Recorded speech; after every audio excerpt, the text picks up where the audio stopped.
Bienvenue. Aujourd'hui, on se penche sur un cas assez sombre, celui de Carl Panzram. On va essayer de comprendre son parcours en s'appuyant notamment sur le livre qu'il est mort.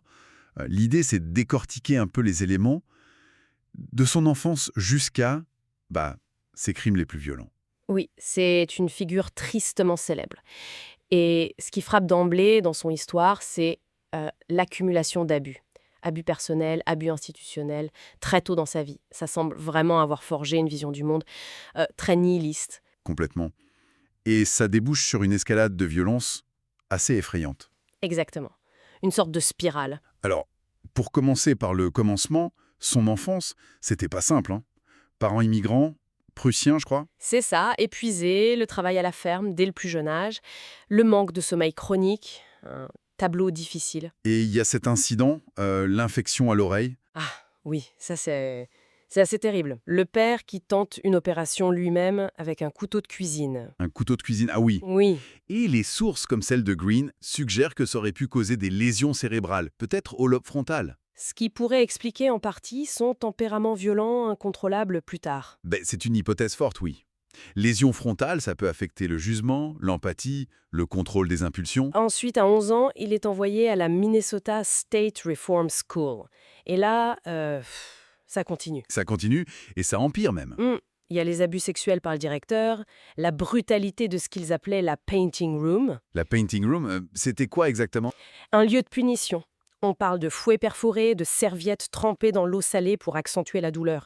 C'était d'une violence, Et lui, comment il réagit face à ça? apparemment avec un certain stoïcisme face à la douleur physique, mais intérieurement, ça le ronge. Il en tire une leçon, quoi. La force prime le droit. C'est là qu'il apprend la méfiance, la haine. Absolument. Et la manipulation aussi.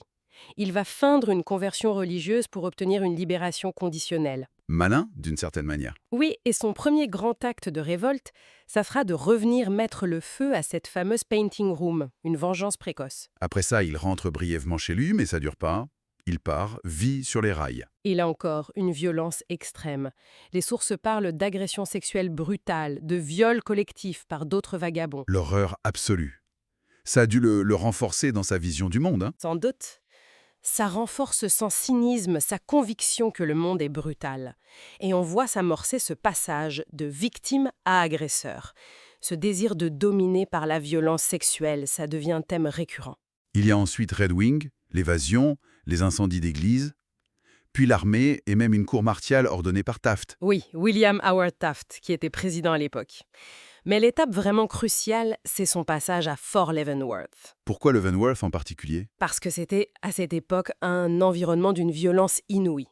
La survie passait par la brutalité.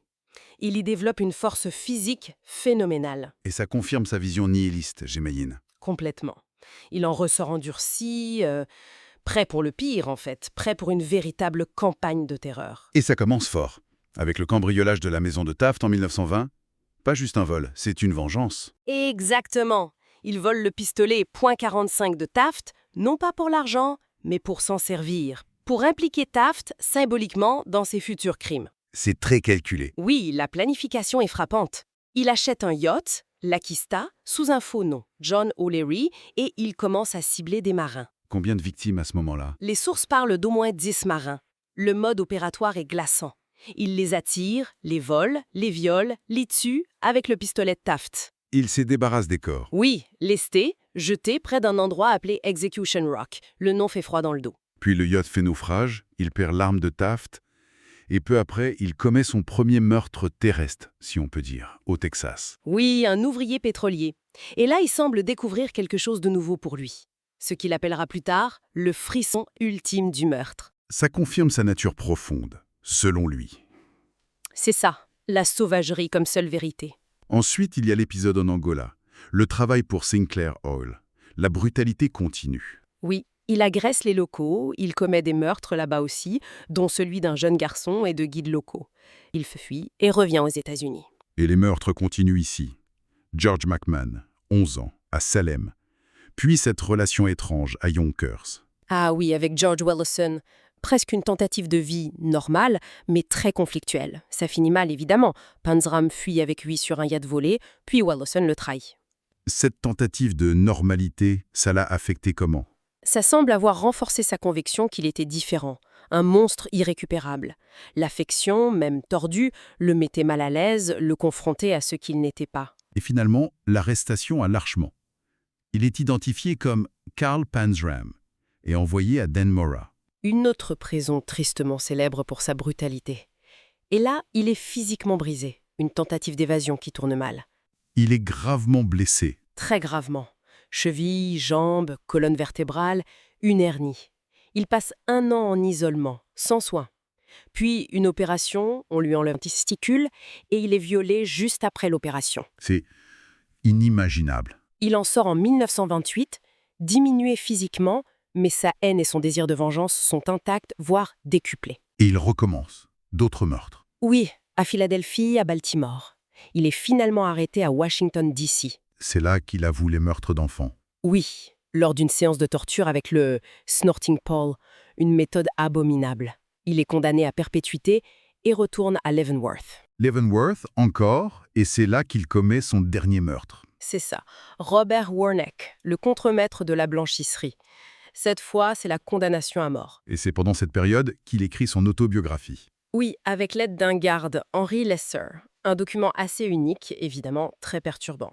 Et il refuse toute demande de grâce, il veut mourir. Il est même impatient. Ses derniers mots sont restés dans les annales. « Dépêche-toi, espèce de bâtard osier, adressé au bourreau. » Quelle trajectoire. En résumé, les sources nous montrent vraiment une spirale destructrice. Alimenté par les traumatismes, les abus. Oui, une violence subie qui engendre une violence donnée, démultipliée. Et un nihilisme total. C'est ce qui ressort fortement. Une histoire qui, même si elle est extrêmement dérangeante, nous pousse à réfléchir forcément. Elle pose des questions fondamentales sur l'impact de l'environnement, des institutions, sur le parcours d'un individu. Et ça nous laisse avec une question un peu vertigineuse peut-être. Face à une telle vie, où s'arrête la tentative de compréhension? Et où commencerait une forme de justification impossible? C'est toute la complexité. Analyser les facteurs sans excuser l'inexcusable. Une réflexion difficile, mais nécessaire, je crois.